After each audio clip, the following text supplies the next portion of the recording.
I was presenting at a crime prevention conference recently, and we were talking about the importance of preparing for conversations that are uncomfortable or difficult for us, and that there's a tendency for us to wing it, for us to have the most important workplace conversations with zero preparation. And from my experience as an expert in communication and conflict resolution, this only leads to other challenges that need to get fixed or resolved. Hi, I'm Charmaine Hammond, your expert in communication, conflict resolution, and collaboration with Hammond International. So what do we do? How do we prepare? How do we walk into these meetings, these conversations, feeling confident and prepared and skilled and ready to resolve issues that might be uncomfortable to deal with? One of the things we can do is make sure we get enough sleep. Typically what happens is we spend the night before worrying, creating all these examples in our head that none of them will actually happen. But what's important to note is that energy that you're creating through fear and apprehension is the energy you're going to bring into the room.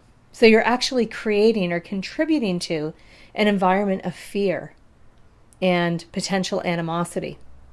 So getting enough sleep, but there's more to it than that. It's also about being prepared, making sure that you've looked at what you need to say to the other person, you've practiced it, but also making sure that you've read policies or processes, any documents that you need to read so that you're grounded and confident in the topic that you're speaking about. Another way to be prepared is to set the meeting at a time that works for both of you, not when you've got really tight timelines and you've only got a few minutes of a window of time to have a conversation. My experience tells me that these conversations generally take longer than we think because there's a lot to unpack. There's a lot going on in these types of dialogues. There's a couple of things that you can do in the moment to prepare. One of them is to breathe properly.